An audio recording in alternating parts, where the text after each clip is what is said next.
Aí pessoal, tudo bem? Meu nome é Augusto Macedo, sou professor de Física. Vamos fazer uma aula bem legal para vocês, uma aula aí para PRF. O que é que nós vamos ter nessa aula aqui? Eu vou resolver algumas questões com vocês e dentro dessas questões nós vamos abordando os conhecimentos de Física e o que é que pode ser perguntado lá na prova da PRF, tá bom? Vamos lá, o tema é mecânica, né? Nesse edital nós tivemos apenas a presença de mecânica, algumas outras partes, como ondas, como ótica, foram retiradas, né, do edital e a gente tem apenas a parte mecânica. Melhor para a gente, né? Então vamos lá. Vamos ver aqui algumas questões comigo, onde a gente vai discutir com vocês, tá certo? O que vai aparecer lá na prova da PRF. Questão de número 1. Por algum motivo, as bicicletas antigas apresentavam rodas dianteiras com um raio 2 vezes maior que o raio da roda traseira. Se durante um passeio a roda traseira girasse a uma frequência de 40 Hz, a roda dianteira completaria 20 voltas a cada segundo. Ou seja, se a roda traseira tiver uma frequência de 40 Hz, a roda dianteira completará 20 voltas a cada segundo. Primeiro fato importante, né? Essa medida aqui, Hertz, é uma medida de frequência, né? E o que é que significa frequência? É a repetição de um determinado fenômeno no decorrer do tempo. Quando você usa Hertz, é porque a repetição está medida em termos de segundos. Então, quando você tem 40 Hz, você tem 40 repetições, 40 voltas a cada segundo.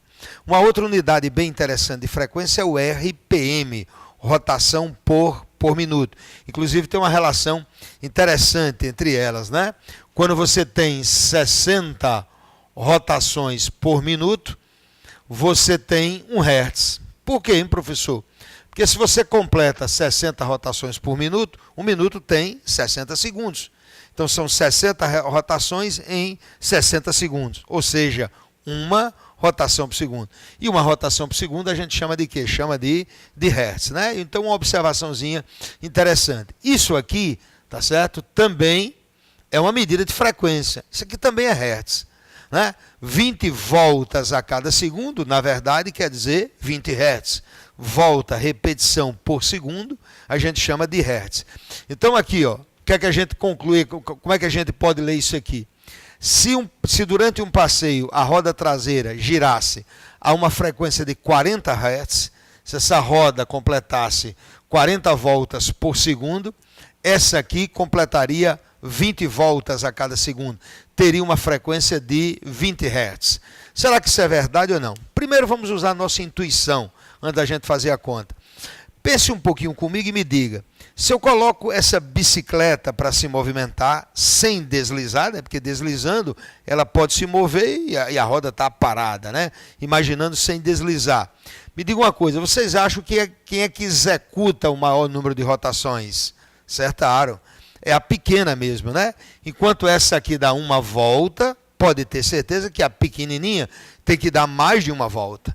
Então essa frequência da roda traseira, ela é maior do que a da roda dianteira, né? Então parece que nós estamos começando bem, porque a traseira, ó, tem frequência de 40 Hz, a dianteira tem 20 Hz de frequência. Estamos começando bem.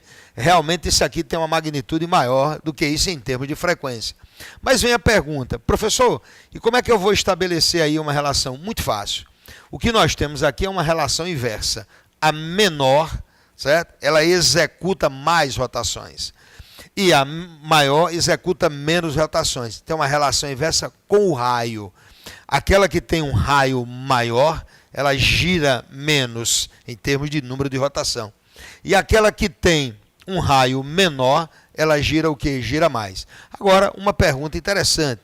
Como é que a gente representa isso do ponto de vista matemático? Como é que a gente mostra, tá certo, essa relação inversa entre a frequência e o raio? Da seguinte maneira, né?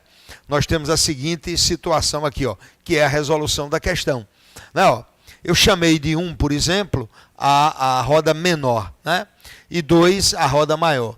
Frequência e raio são inversamente proporcionais. Quando um é maior, o outro é menor e vice-versa. Matematicamente, quando isso acontece, o produto é constante, né? Certo? Quando duas grandezas são inversamente proporcionais, o produto delas é constante. Por quê, hein? Porque quando uma aumenta, a outra diminui. Uma vai compensando a outra no produto. Então você vai ter F1, R1 igual a F2, R2. F1, 40 Hz, tá certo? F1, 40 Hz. Quanto será F2 aqui? Sabendo que o raio da grande é o dobro do raio da pequena, né? Por isso aqui, ó, que no raio da pequena eu botei R, no raio da grande eu botei 2R. Qual seria a frequência da segunda? Ele disse que é 20, mas eu estou testando para saber se é 20 mesmo. Eu não botei 20, eu deixei para tentar descobrir e comprovar. Então, qual seria a frequência da roda maior nesse contexto? Então, 40 vezes R é igual a F2 vezes 2R, porque ele diz que o raio é o dobro, né? Aqui eu posso eliminar R com R, né? E vou ter que 40 é igual a 2F2. Trazendo 2 aqui para dividindo, F2 igual a quanto? A 20 Hz. Está correto, né? Enquanto a pequena executa 40 rotações por segundo, a outra executa 20. Sempre é o dobro, professor? Não. É o dobro porque o raio de um é o dobro do raio da outra. Você já deve estar desconfiando. E se o raio fosse o triplo, né, professor? Era 3 vezes menos. Você, na proporção que aumenta um, diminui o outro. Então, uma dica boa aí para uma questão que a gente pode ter lá na prova da PRF. Tá joia? Vamos para uma nossa segunda questão aqui. Questão bacana também. Veja bem. Para medir a velocidade dos disparos de uma metralhadora, um especialista dispara tiros continuamente contra um disco de chumbo, que gira em torno do seu centro, com uma frequência de 2 Hz. Quer dizer, tem um disco, ó, girando 2 vezes por segundo, né? Se as marcas produzidas por 2 disparos consecutivos determinam no disco um ângulo de 72 graus, a metralhadora dispara 300 balas por minuto. Será que está certo ou será que está errado? Veja bem, você tem o disco, deixa eu desenhar aqui, ó. Você tem o disco e o camarada fica atirando, né? Fica disparando em um mesmo ponto do disco. Só que o disco gira, né? Quando o primeiro disparo atinge, certo? Marca o disco. Quando o segundo chegar, o disco já girou de quanto? Já girou de 72 graus. Quando o próximo projeto chegar, girou de mais 72 graus, certo? Por isso que os disparos consecutivos determinam num disco um ângulo de 72 graus. Então, acerta um projétil aqui. Quando o próximo chegar, esse ponto que foi acertado girou 72. Quando for chegar o terceiro aqui, esse terá girado mais 72 e o primeiro lá girou de quanto? O segundo que estava lá girou de 72 e assim vai se formando. Então, com isso aí é possível concluir que a metralhadora disparou 300 balas por minuto. Será que dá para a gente perceber isso? Vamos ver. Em um segundo, o nosso disco completa quantas voltas, pessoal? Completa 2 voltas. Como é que você sabe, professor, que ele completa 2 voltas em um segundo? Ele completa 2 voltas em um segundo porque ele tem uma frequência de quanto? De 2 Hz. Uma pergunta, né? Uma pergunta. Quando o disco gira uma vez, ele vai girar 2 vezes por segundo. Mas quando ele girar uma vez, quantas marcas eu tenho? Quantos projetos terão acertado o disco? Fácil. Como os projetos estão separados de 72 graus, se você quiser saber quantos projetos tem aqui, é só pegar o disco todo, 360 graus, e dividir por 72 graus, que você vai ter um número de marcas que vão ficar no disco, né? Quando ele dá uma volta, tá certo? Só que em um segundo ele dá quantas voltas, hein, pessoal? Dá 2. Então, por exemplo, se eu vou fazer a conta, mas se eu achasse 7 marcas aqui em uma volta, certo? Em 2 segundos, desculpe, em 1 segundo, ele daria 2 voltas, você teria 14 disparos, porque para cada volta você teria 7. Em 1 segundo ele não dá 2, você teria 14. Você tendo quantos disparos em 1 segundo, claro que você tem quantos disparos serão dados, por exemplo, em 1 minuto. É só multiplicar por 60. Foi isso que nós fizemos aqui. Deixa eu mostrar a vocês a solução. Ó, o disco executa 2 rotações por segundo, 2 Hz, pois tem frequência de 2 Hz. Como as marcas estão separadas por 72 graus, nós teremos 360 dividido por 72, nós teremos 5 registros a cada giro, a cada volta que ele dá. Tá certo? A cada giro. Ou seja, 10 registros a cada segundo. Não entendi por que 10, professor. Porque uma volta, certo? O disco é acertado 5 vezes, né? 360 dividido por 72, 5 vezes. Só que ele não dá uma volta por segundo, ele dá 2 voltas por segundo. Então, ao final de 1 segundo, você terá 10 registros. Não esqueça que o disco completa 2 voltas por segundo. Logo, em 1 minuto, quanto nós teremos? 1 minuto são 60 segundos, tá certo? Como são 10 registros por segundo, em 60 segundos dá 600 disparos. Então, a metralhadora, ela fez 600 disparos por minuto. Então, está certo ou está errado aqui? Deixa eu voltar para mostrar a vocês. Ó.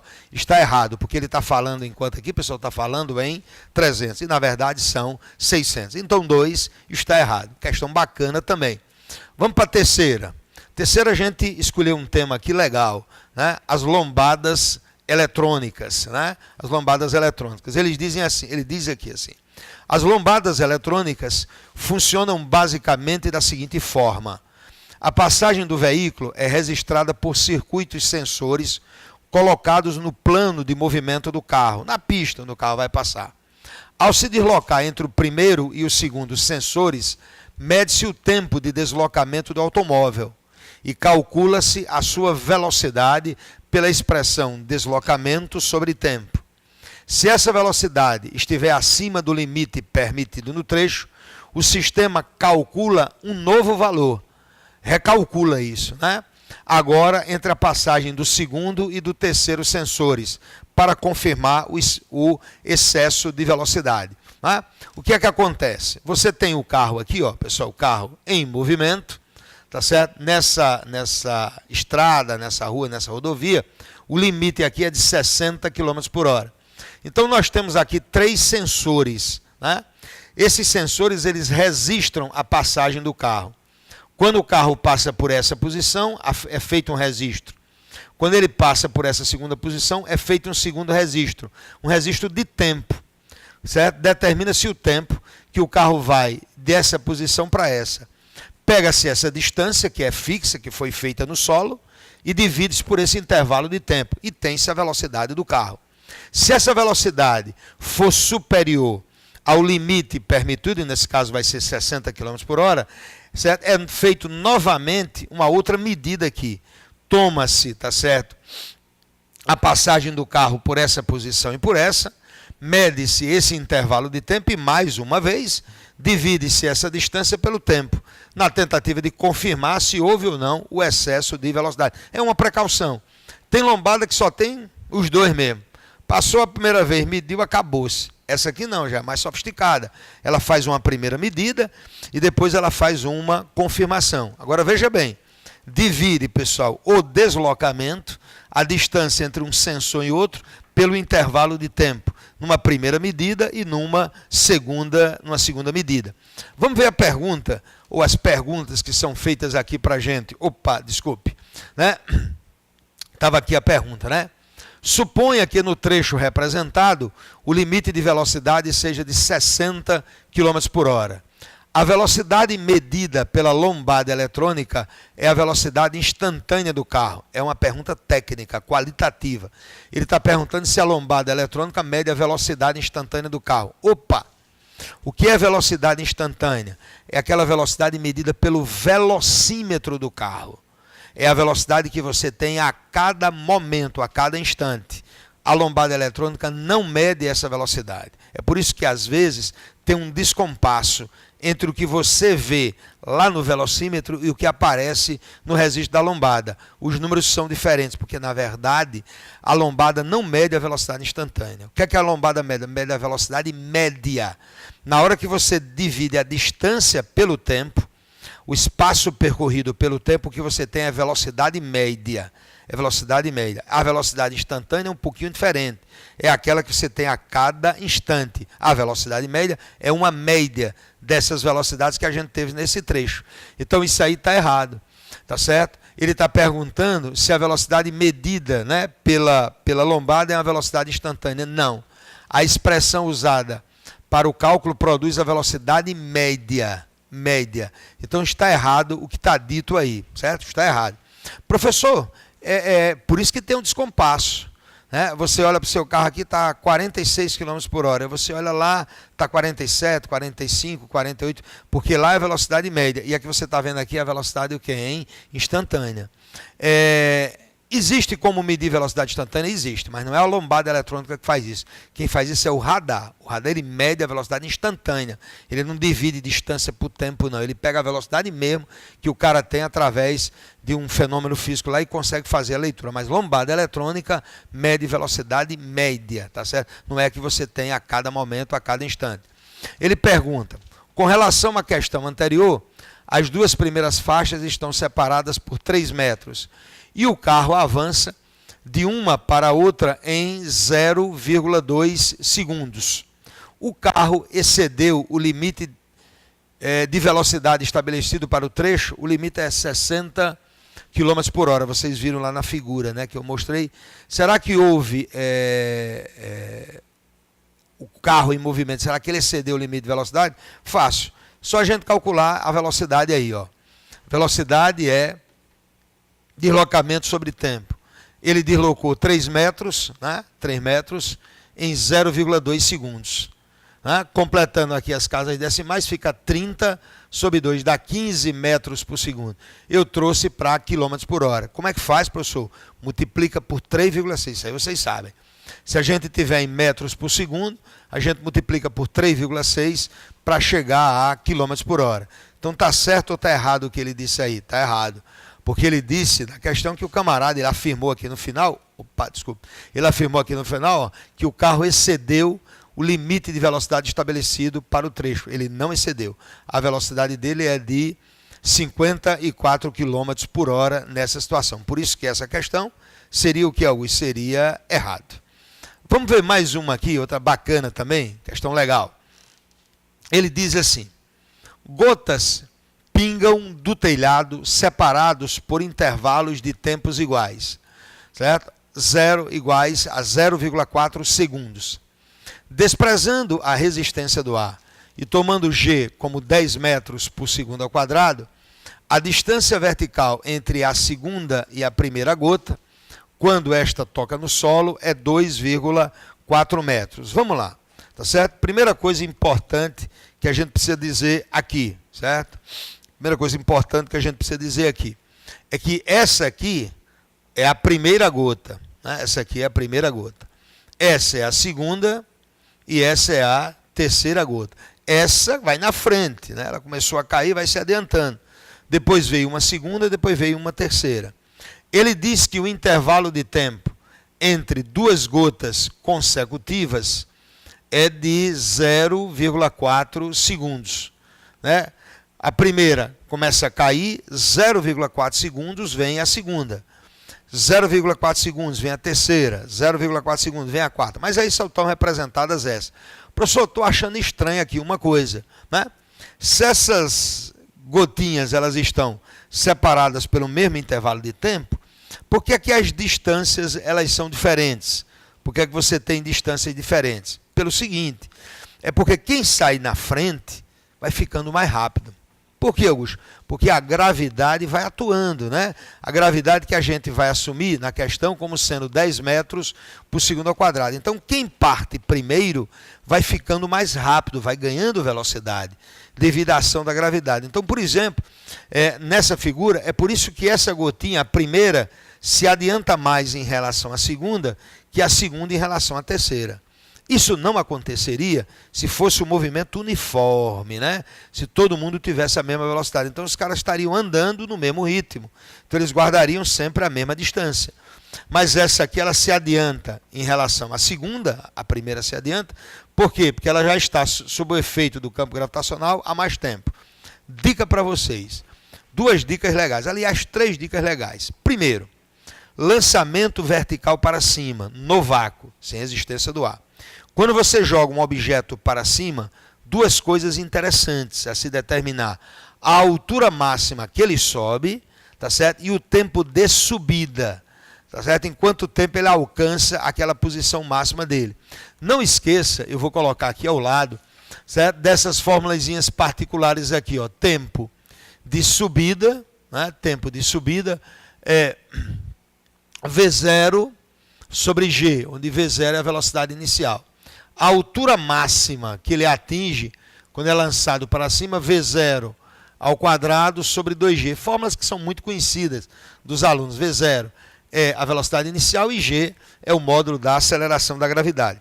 E uma outra coisa interessante, movimento contrário. Ao invés de você lançar o corpo para cima, se você soltar um corpo de uma determinada altura, a altura que ele desce é dado por GT2 sobre 2, onde G é a aceleração da gravidade e T o tempo total do percurso, desde a posição inicial dele lá. Então, a altura que ele desce é dada por isso aqui. Nós vamos resolver essa questão baseado nisso aqui, que o cara quer calcular a altura. Como é que eu vou fazer aqui? Eu vou pegar essa fórmula e aplicar 2 vezes. Por exemplo, essa primeira gota, pessoal, quando a terceira está saindo, a segunda já saiu, quando a terceira está saindo, ela já percorreu um trecho correspondente a um intervalo de tempo de 0,8 segundos. Por quê? 0,4 mais 0,4.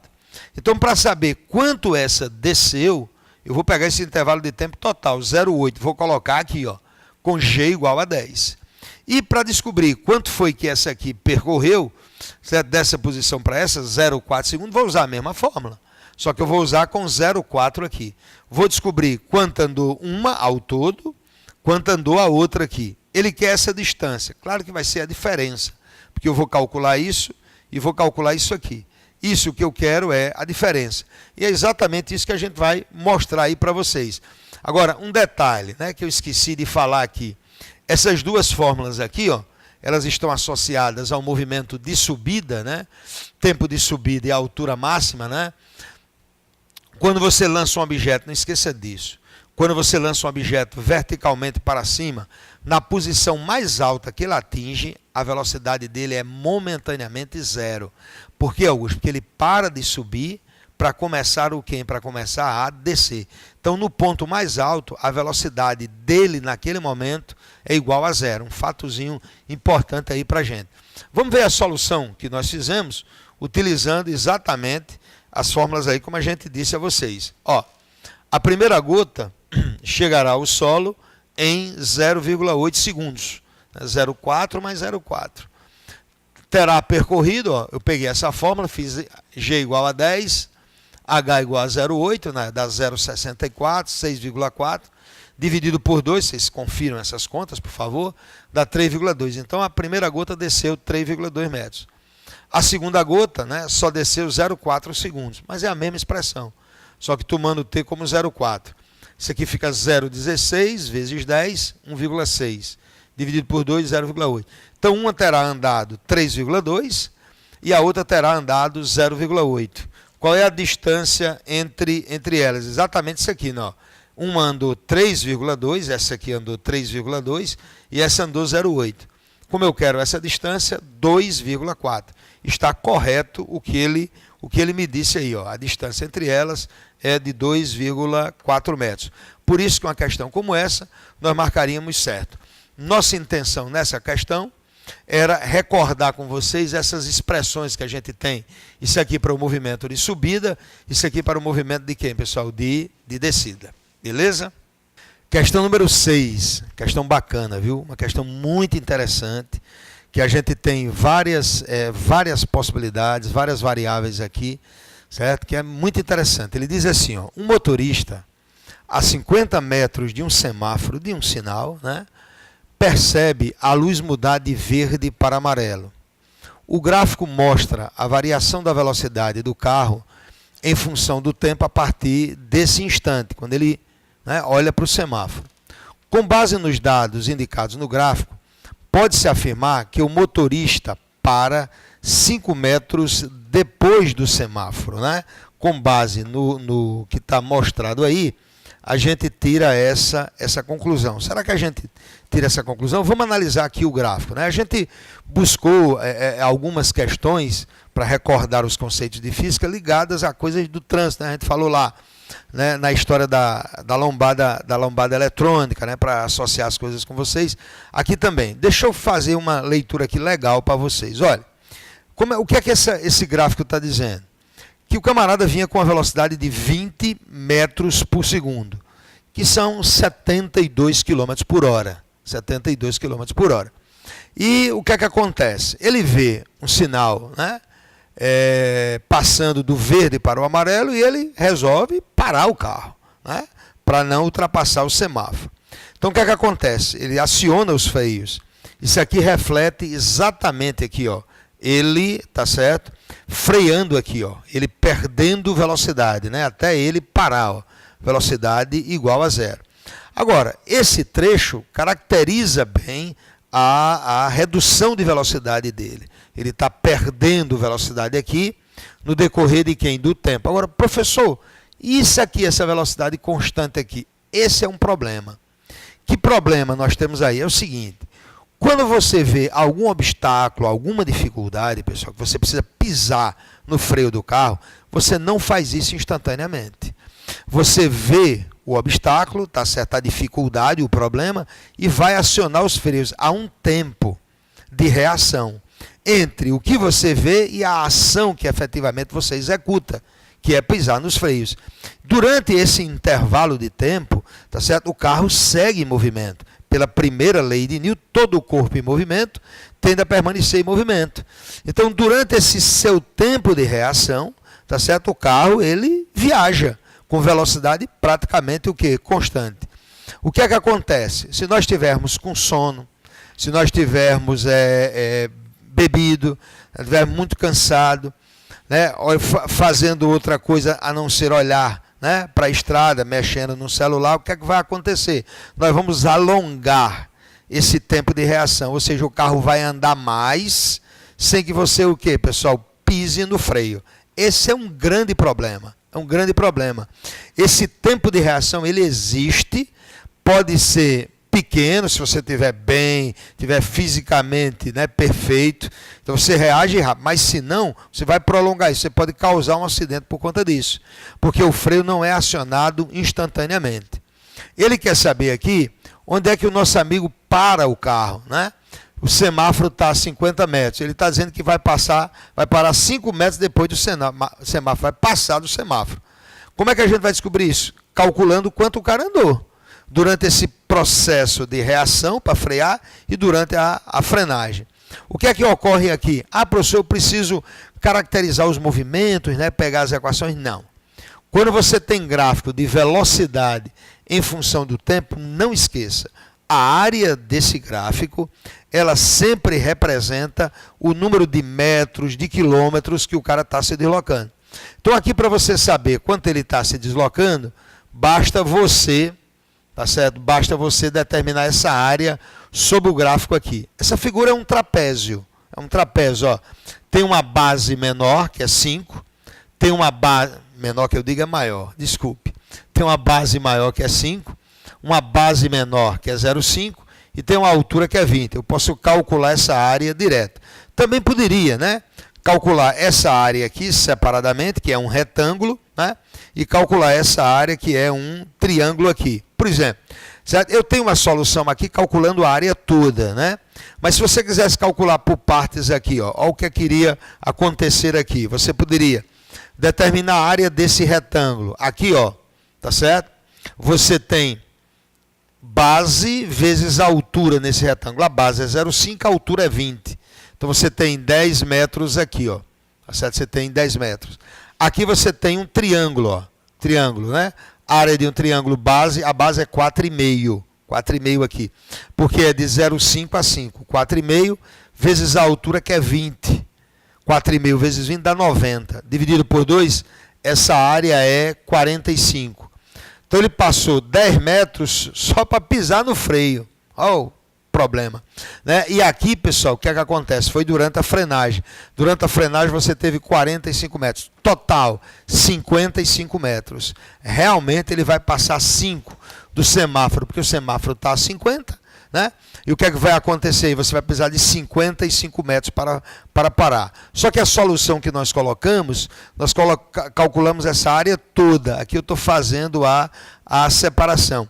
Esse movimento é um movimento uniforme, esse aqui é um movimento uniformemente variado, só que retardado, o cara vai perdendo velocidade no decorrer do tempo. Esse cálculo da área independe disso, certo? A área representa quanto o cara andou, no gráfico velocidade contra tempo, independente do tipo de movimento que você tem.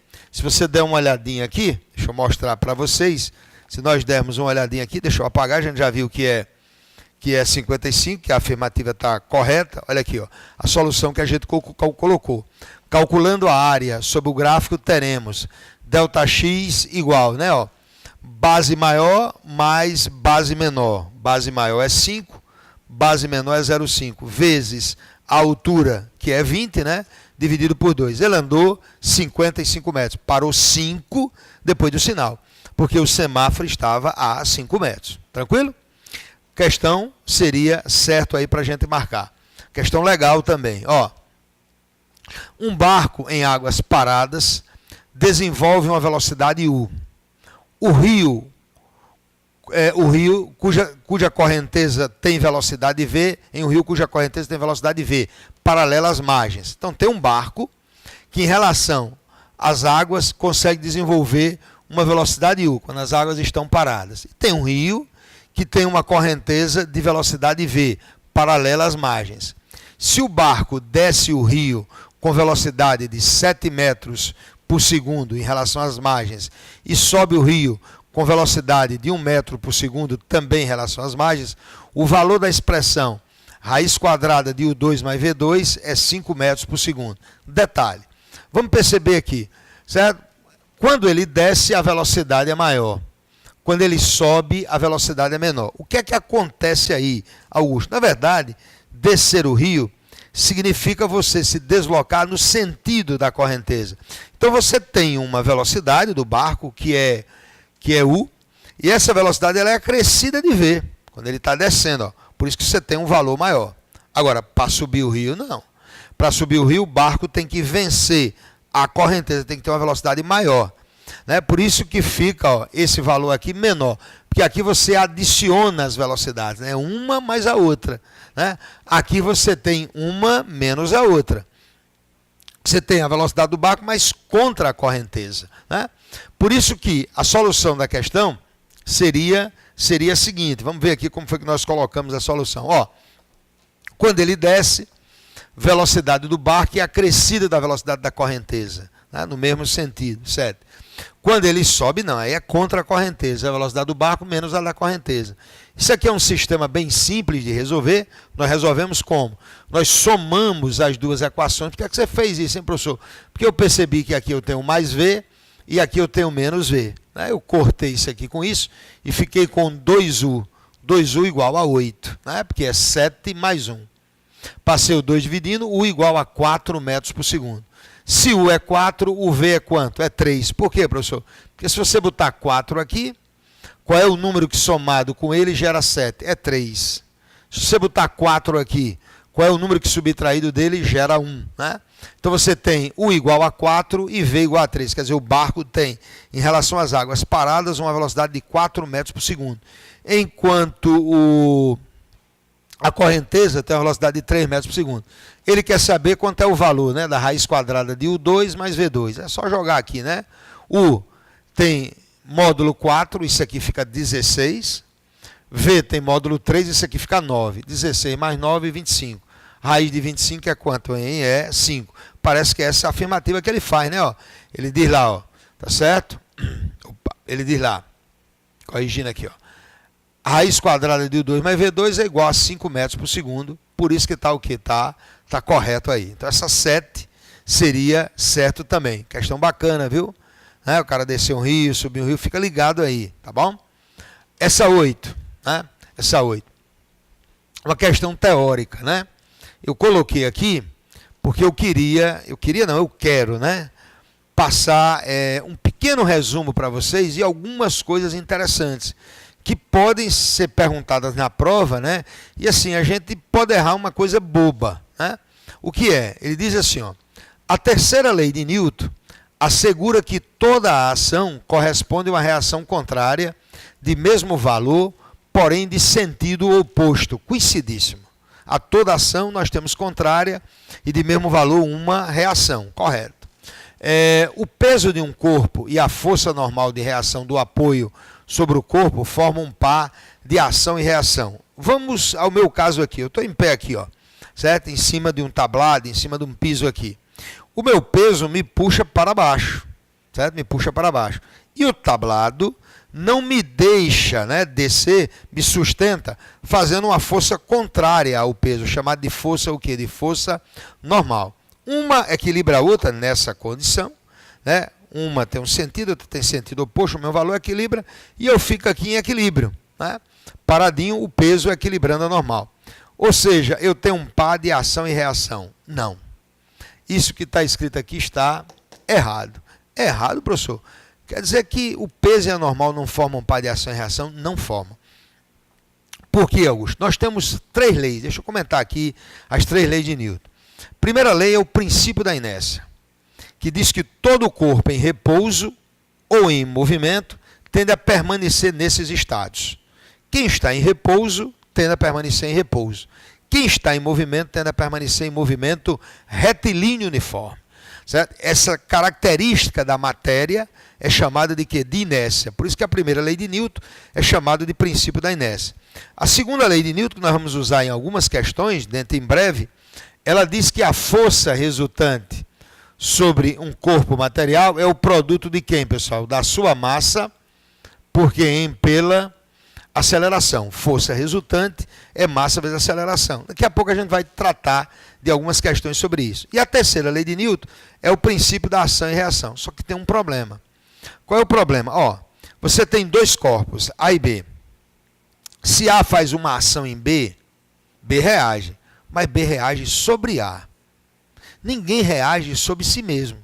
Então, se X faz uma ação em Y, Y faz uma reação em X. Ou seja, ação e reação sempre atuam em corpos, o que, em Augusto? Em corpos diferentes. Você não pode ter a ação e a reação atuando no mesmo corpo. E o peso e a normal estão atuando no mesmo corpo, então não podem formar um par de ação e reação. Na verdade, pessoal, a reação do peso é uma força que atua na Terra. A Terra nos puxa para baixo e a gente puxa a Terra para cima. Você vai dizer, professor, isso existe? Eu puxar a Terra? Só que a Terra não sobe, porque a Terra tem uma grande, uma grande massa, uma grande inércia. A gente observa os objetos caindo. Mas toda vida que a Terra puxa um objeto, o objeto puxa a Terra. Já a normal é uma força de contato entre as superfícies. Eu estou querendo descer a superfície, ó, você não vai descer não, me sustenta. Certo? É uma força entre os meus pés e a superfície dos meus pés. A reação da normal, na verdade, está na superfície, no contato lá. Então, peso e normal, aliás, 2 forças que atuam no mesmo corpo, se elas tiverem o mesmo modo, forem contrárias, nada disso serve. Não formam um par de ação e reação. Por que não formam um par de ação e reação? Nunca esqueça disso. Porque ação e reação sempre atuam em corpos, pessoal? Em corpos diferentes. Então, o que está dito aí está o que? Está errado. Tá certo? Por isso que a gente marcou errado aí. Não esqueça disso.